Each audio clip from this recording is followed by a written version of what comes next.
welcome in, my fellow folks and creatures of all shapes and sizes. Let's go ahead and take a moment to get this chat filter right so little sick bastard doesn't bless me out. All messages. Yep, okay, we're good there.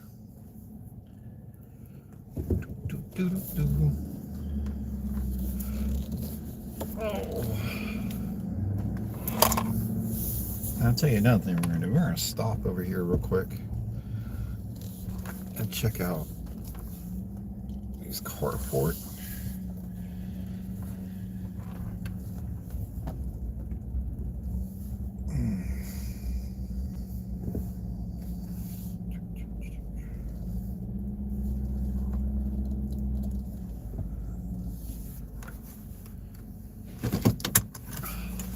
I think one of those will work out real good for the dogs.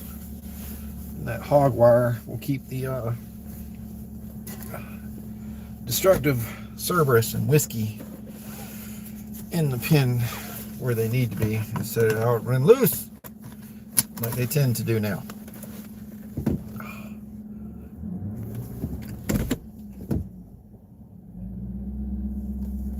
But we shall see. We shall see. All within a couple weeks, right? One step at a time. Do what you can for the dogs as you can, when you can, right? That's what it's about, yeah?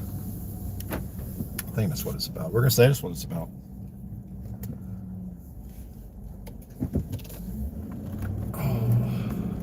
So yeah, first day of orientation is done. I am on the way home. I've already sent out the message to Bernie Chameleon to let her know that I am done for the day. And I will be home within an hour, give or take.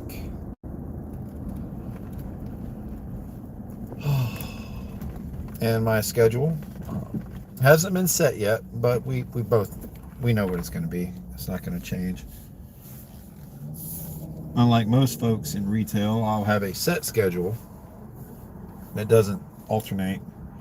It's going to be 8 to 5 on a daily basis. So every day, 8 to 5. Every day, 8 to 5. Well, Monday through Friday. Monday through Friday only. Which is great for me. That is fantastic because I like the idea of coming in as early as possible, getting as much work done within the time frame allotted, and then getting out when it's time. So this new work schedule is going to be fantastic for me. No complaints here. And the job itself is actually going to be right up my chain. Order fulfillment, where I'm basically just shopping for folks. So, you know, that's not something I'm going to have a hard time doing. If I can go into Home Depot, Lowe's, Walmart, Target, or any of those other places and shop for myself, then I can do the same job shopping for somebody else. Just when you're selecting things like lumber, you want to keep in mind you're not trying to get rid of the store's worst lumber. You're trying to get the customer the best product available to them, right? That's the idea. So when you're doing that, you just have to keep in mind that you want to select the best pieces possible. Because if they're building a deck or framing a house and they've got warped 2x4s, which we all know a lot of these bigger companies have issues with warped lumber. If you spend time in there, in their lumber department, and you know what I'm talking about, make sure you throw it in the comments, right? But yeah, making sure that they have the best product selected is going to be the main part of the job. And my customer interaction is going to be low, so that's even better. Because we all know the worst part of retail is the customer, which is also can be the best part. Good customers make good experiences, bad customers make bad experiences. Oh, but management kind of determines all that. And store location, I guess. If you're in a store that's in a bad location, like let's say Macon, Georgia, as a good example, most of your store interactions there are going to be poor because the store location is bad. It's not in a good location. Most of the customers aren't really customers. They're, what's the word I'm looking for? We had more stuff being stolen out of the stores up in Macon than we had being sold from the stores in Macon.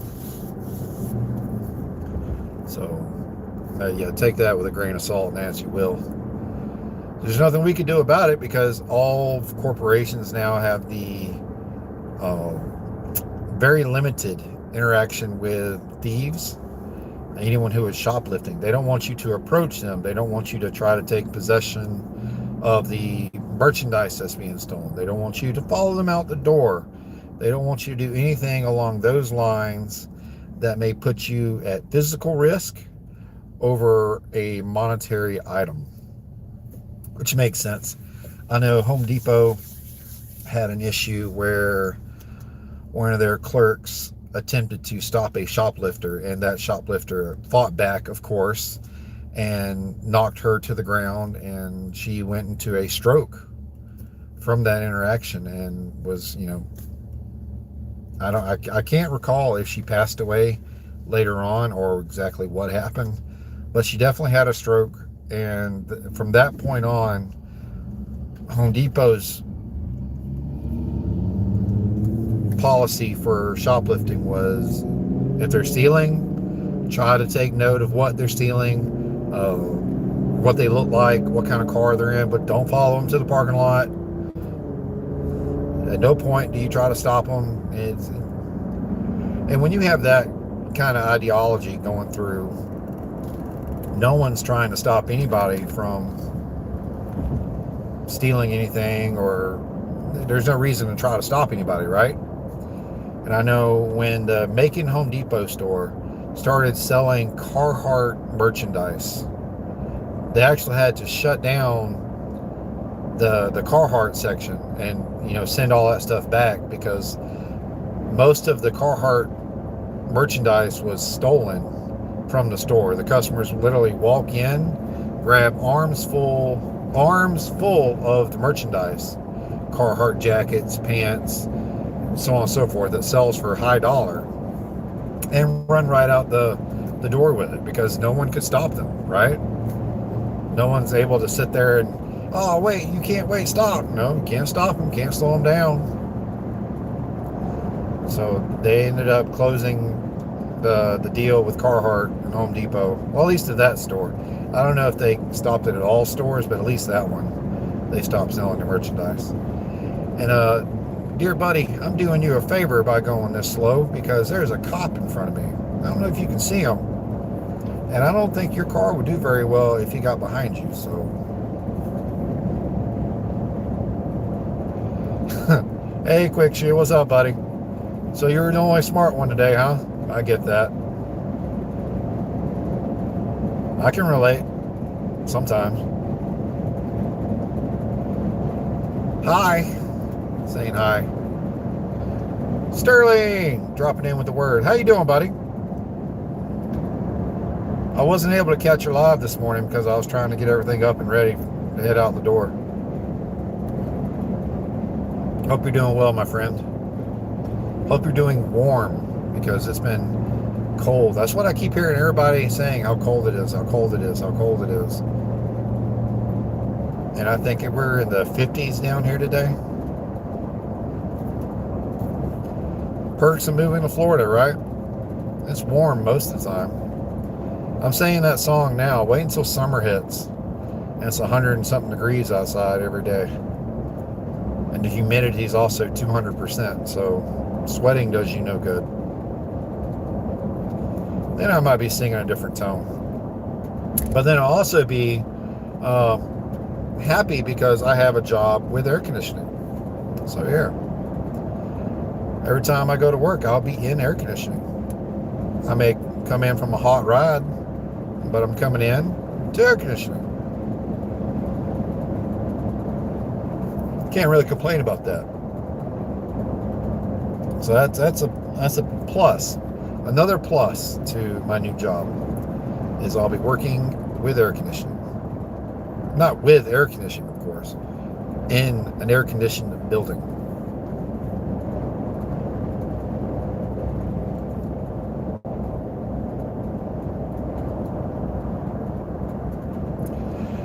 I mean, I'm not going to argue with your wife there, Quick Shoe, saying it's a scary thought about you being the only smart one. But then you got to look at her and be like, well, you chose me, right? So that makes you smart. Give your partner a chance for a win. There you go.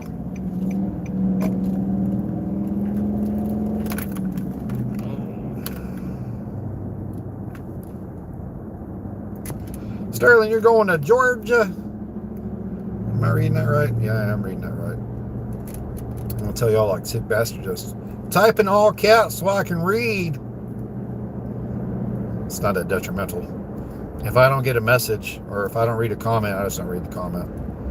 I'm not going to sit here and worry about it. I promise you that. But what I will do is get a little airflow in here because it is a little warm. And of course it's a little warm because it was a little chilly this morning coming in.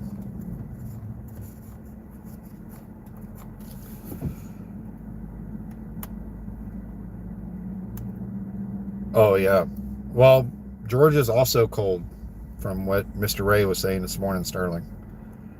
He's talking about they're going to have ice next week, later this week, something like that. So watch out for Georgia. The weather in Georgia is also going to be cold. That's okay. We can abide the cold down in the south because most of our days are still within riding weather. It may have to put on a few extra layers and a little bit more gear, but still riding weather. In fact, it's probably a good idea that I go on a ride this afternoon myself.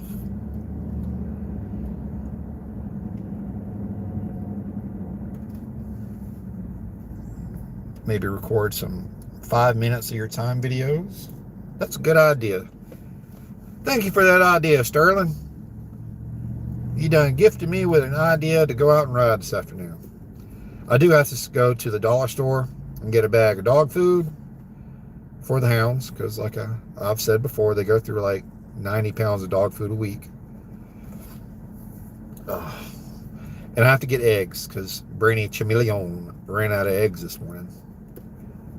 I don't know how many she cooked me with the bacon, but she cooked me a couple of eggs and bacon with cheese like my grandfather used to make me. My grandfather, every time I would go and hang out and spend the night at my Granny Ruis's house, Papa Ruis would always cook me grits and cheese and eggs and cheese or something, but whatever it was, always had cheese in it. And he would make jokes about cooking like he did in Germany and cook some rabbits and eggs and cheese. I forget what that's called, but it was good, delicious.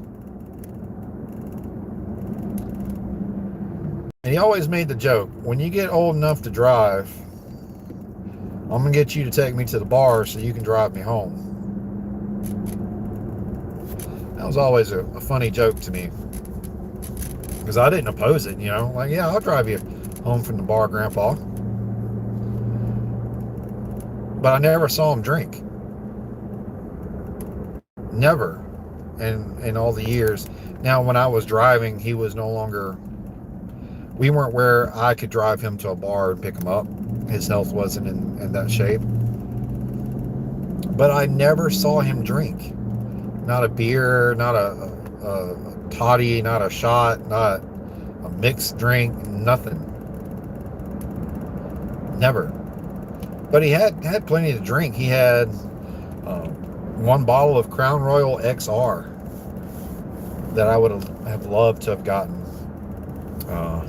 But I don't know what they did with it. I have a good feeling that they poured it out without knowing what it was, which is sad. But I do think they still have some of his wine under the house. My grandfather used to make wine. And I have his recipe somewhere saved at the house. So I can also make that wine once I get to where I can actually do that. I probably should. I don't want to make mead. Once we actually get stuff set up at the mound a little bit better, I'll actually start making mead and wine and that kind of stuff. See if I enjoy doing it before I set up a whole big thing for it. We'll do 1 or 2 test batches, right? See if I enjoy doing the process. Because that's the main thing. When you pick up a hobby, you got to have something in the end that either you can sell, give away, or display, right? Because that's the main goal. So you have to also have it something that you enjoy the process of. So yes, it's a hobby. Yes, it's going to be work, but it's something you enjoy doing. So you have to enjoy the process. And I think making mead and wine and stuff like that will actually be a process I enjoy. Now, it's not something I will enjoy the fruits of. I don't drink a lot. If y'all follow my channel at all, y'all know Brainy Chameleon is a recovering alcoholic. So we don't keep alcohol in the house, aside from 2 bottles. There are 2 bottles of alcohol in the house. One is a bottle of Maker's Mark, labeled for I cannot remember the flavor. Orange Ambrosia, I think it is. Mead, and that's going with me to the March campout for Forgotten Angels down in Tampa, Florida, which is going to be March 12th through the 15th of 2026. That's this year. In case someone is watching this in a rerun and seeing it in like 27 or something like that. The March campout for 2026 is the 12th through the 15th, and I will have at least 1 bottle of mead with me for that campout. I don't know. I'm thinking about sitting down with a couple of folks at a table and seeing if they want to do a 5 minutes of your time discussion, or if I just want to walk around with a camera asking folks, hey, a popular one is walking up to folks, hey, what was your first bike? What was your first motorcycle experience? Or what was your first Forgotten Angels experience, since I will be at the Forgotten Angels campout? And ask any other adventurers and folks, creatures of all shapes and sizes, what their first experience in whatever situation was. I think that would make for a good little video. So I'm making my plans, plotting that out, because we are only, as according to the message I sent to Sick Bastard today, we are only 50 days away from the campout. So yeah, you might want to go ahead and start booking your time and getting everything lined up. And we have a motorcycle catching up to old KeyFob. He's all tucked in. He must be on a naked or a multi-purpose ADV style bike. He's hanging outside, which is what I do. Not yet, buddy. Not yet. Not yet. So you can go. Oh, okay. He doesn't want to go yet. Which probably took all the momentum of that little 250 he's riding all out like a ADV bike.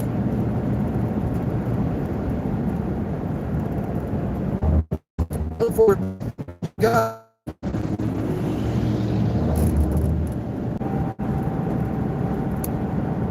So do your thing. And hey, it's part of the Adopt a Rider program too, right? Now, swerving like that, it's not really going to help them. It's a Jeep in front of them, man. They can only go so fast. Right? And we were already near the top speed of a standard Jeep Wrangler anyway. So what do you want, man? You can't go any faster. It's all right. Let me pull off these sunglasses just a bit so I can read comments. Get at it, buddy. Get at it. Man, why do people pass so slow in this state? They pass like they've got all day and night to get around the next car. And it drives me insane. Oh!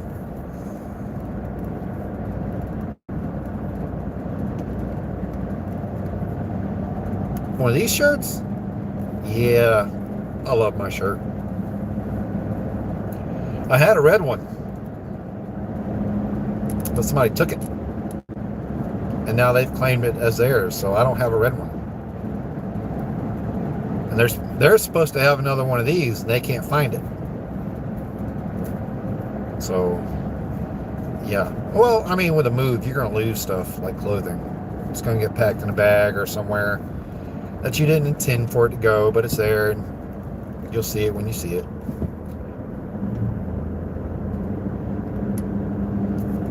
Nice job, Sterling. I appreciate you going ahead and requesting that time off. I'm going to sit down with the SSA tomorrow, so I will be informing him, hey, I need this Thursday and this Friday off in a month and a half. In 49 days, my friend.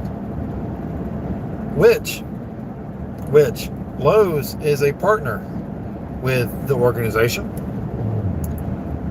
So I'm hoping that they can do what they have, a red vest day.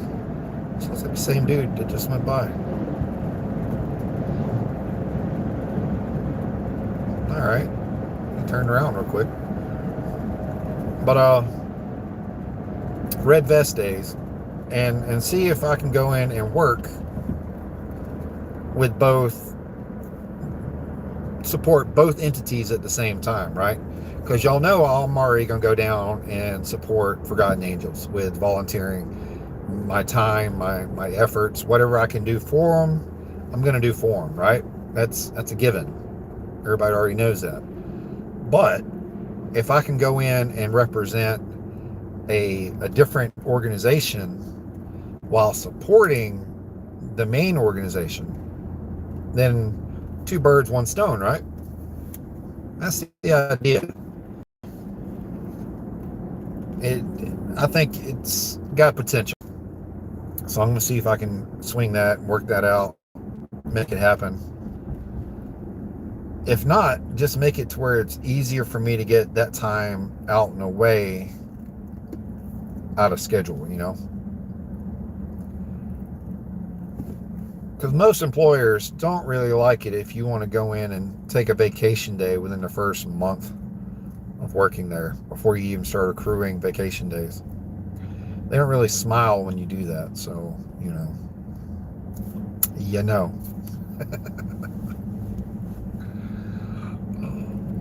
So I got 5 people watching. 1 person with a thumb, 4 people with a thumbs up. Let's get that 5th person throwing a thumb. Just say, hey, I did it. I gave you that thumb. And also, because I'm supposed to tell you all this, hit the like, comment, subscribe. I would say become a member, but I don't have memberships yet, so that's not really a thing you can do. He does not have on a blinker, so he does not look like he's intending on turning in here.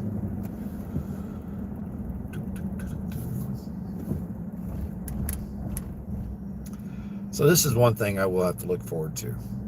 Traveling through what looks like 2 school zones that are 15 to 20 miles an hour each.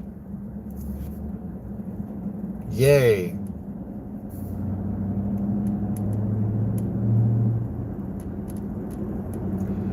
That's all right. Don't have to be balls to the wall all the time. We can ride calmly and collectively from time to time. You don't have to always ride like an angry T-Rex going up I-75. Is my angry T-Rex still in the chat? You still out there, buddy? A little angry T-Rex. I think it's time for more sunglasses. These are about to the end of their lifespan. They're getting to where they're harder to see out of certain corners. Well, that, and I think my eyes are tired already. Quick, we wish you could go too, buddy. Not only do I regret us not going on a ride with you, like we did with Big Dan, but I think at the camp out we met you, hung out with you, we weren't even an entity yet, right? We were just members of the Shade Tree Army, coming and visiting and hanging out with Shade Tree Surgeon and all the other acolytes within the Shade Tree Army, and just hanging out, right? Now, as of the last camp out, we are our own entity coming in, and we'll be scheduling our own little things at the camp outs, like the cow ride that we did with Big Dan. Shout out to you, Big Dan. I got one of my friends from Turkey. One of my turkeys are in here. I got fans and people from Turkey now. Thanks to Tolga. Thanks to Tolga and Brainy. Brainy is a big part of that too, I think. But we're going to have the second biannual cow ride. Am I saying that right? Biannual? It's twice a year. Cow ride. 2026. Sick Bastards got us going to a manatee observatory. And then we're supposed to be going somewhere else for lunch, if I'm understanding the man correctly. And if that is the case, one thing to keep in mind for anyone who is joining us on this cow ride, it is not a sanctioned Forgotten Angels event. As in other words, with your $125 entry fee, I think it's $125, your entry fee to the camp out, that includes all your meals and camp out expenditures, right? So anything that's coming to the camp out is included. Not the rides going out away from the camp out.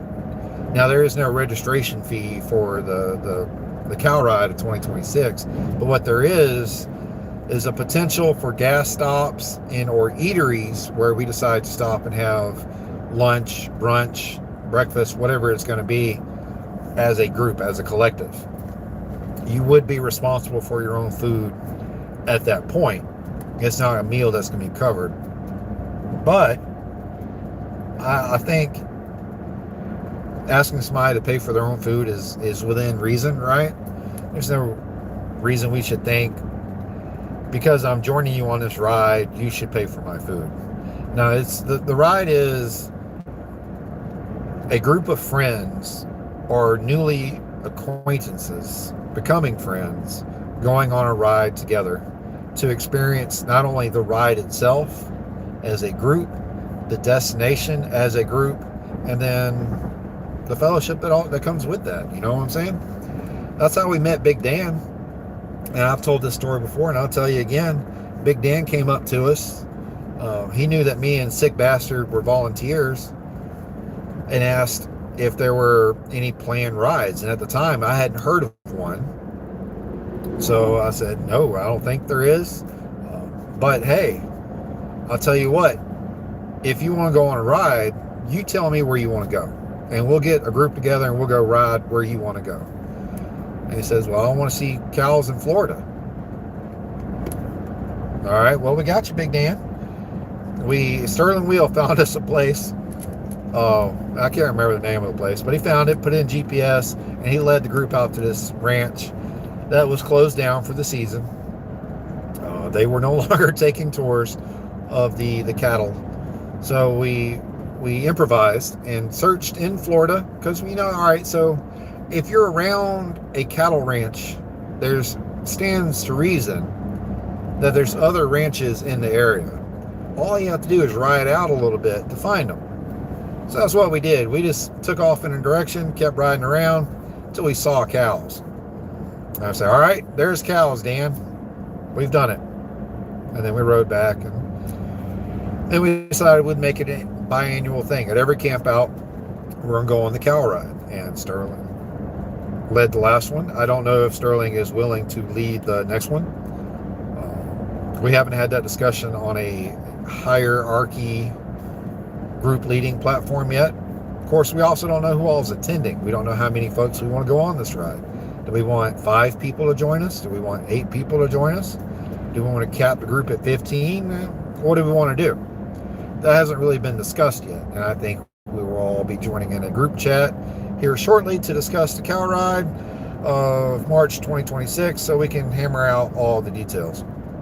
Because what will happen is we will have a sign-in sheet, or sign-up sheet, if you will, at the campout saying who all is leaving, what group is leaving, when, and where they're going, and so on and so forth.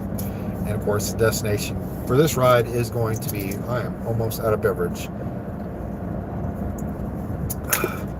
a sea cow observatory, which a sea cow is a manatee. But to keep in theme, cow ride of 2026, we have to go see a sea cow. So that's what we're going to do. And the sign out sheet will be either on the cafeteria door, near the cafeteria door, near the bar. It will be where multiple people can see it and they can write their names down. So when we get ready to leave out on the cow ride, we can ride around cow ride, blah, blah, blah, blah, blah. If you signed up for it, come join us. And the only reason why we're going to try to cap it at a limit of participants isn't because we want only certain people to join us. The cow ride is going to be open to anyone who signs up for it. But the number is going to be limited because if you're a rider, if you spend time in group rides, you understand the idea that it takes effort to get a large group from one spot to another all together, and all together safely. Safety is going to be one of the bigger points of this. Keeping every member of the ride as safe as possible during the ride so we can all make it back to the campout. And that's why we're looking for a smaller group. That way it's easier to mitigate traffic lights, four-way stops, intersections where we have to pull out in front of traffic, stop signs and so on and so forth. In fact, we even had an issue, not a big issue, at the first cow ride. When we pulled out to go left, we blocked traffic, and there was only 5 bikes, so it wasn't like we blocked it forever. But we did block traffic for the 5 bikes to stay together, leaving out. But just after we did that, we passed, I think it was 3 sheriff deputies sitting there watching us, act like kind of hooligans. and then they pulled into the gas station that we all pulled into, but they weren't after us. They were after a young man in a pickup truck, if I remember correctly, who had apparently passed them going a little bit faster than he should have. And then pulling into the gas station after passing them was kind of a red flag, dude. Kind of should have thought about that a little bit, but you did. I don't know if you got a ticket or not. Bless you if you did. Good on you if you didn't. But either way, we actually stopped and talked to the cops and said, hey, no, you guys are fine. It's safer and easier for y'all to mitigate traffic in the way you did than trying to bring in an officer to block traffic at all the different intersections. That takes a lot of time, takes a lot of effort, and manpower and man hours where this law enforcement officer is now blocking traffic for a small 10 to 15 bike group versus actually helping the public in more ways, being a public servant more than traffic cop, Serving and protecting. Being able to serve and protect and render aid when needed. Which is also another benefit of riding with us is there's at least 2 medical professionals, trained medical professionals on the ride. At least 1 mechanic. Sterling, does that translate with the mechanics? Like, because you are a good Volkswagen mechanic and a good diesel mechanic, does that mean you're also a decent motorcycle mechanic? Smaller engines, smaller parts, same idea though, right? You're right about that though, Quick Shoe. Saturday nights are magical at the campouts. So we're definitely going to be doing probably a Saturday morning ride. I'd gotten, I had brought at this last camp out 2 onesies because they were doing every camp out, they're doing a onesie ride where they would put on onesies and go for a ride. I wanted to participate in that. But this last camp out, they didn't have that ride. Although I had purchased a onesie for myself and a onesie for one of my colleagues to ride, Sick Bastard. I had gotten a onesie for him to use. And I was disappointed that they didn't have the ride. But that was also the birth of the cow ride. So because they didn't have a ride, we now have one that we'll schedule, we'll maintain, and we'll handle all the deals in and deals outs. And we'll make it more magical from here. Mike, I see you down there, buddy. You typed a lot, man.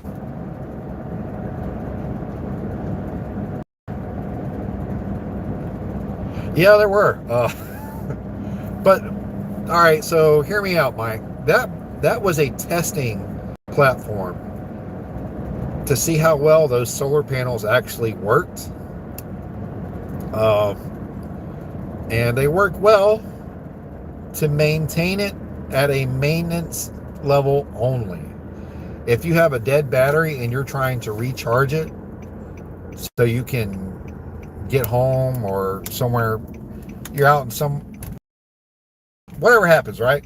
Your battery's dead. You have to get back home. You have to get some. That battery charging system was intended to be the get me out of jail free.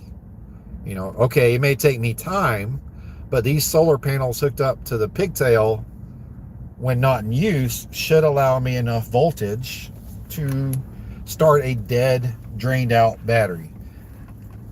They were not.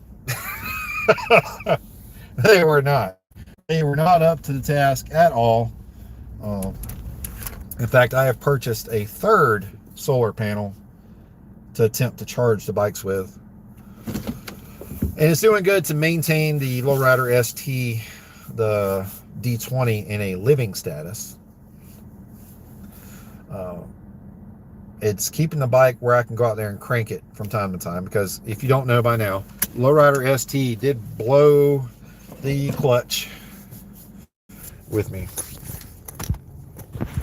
Oh. But all right, guys, gals, folks, creatures of all shapes and sizes, I'm at the dollar store where I'm going to get the dog some food and get the brainy chameleon some eggs and some energy drinks for tomorrow, because I have another day of orientation. So let's do it. Let's do the thing. I appreciate the likes. I appreciate the comments. And guys, gals, folks, creatures of all shapes and sizes, I will talk to y'all in the next live. Till then, y'all take care. And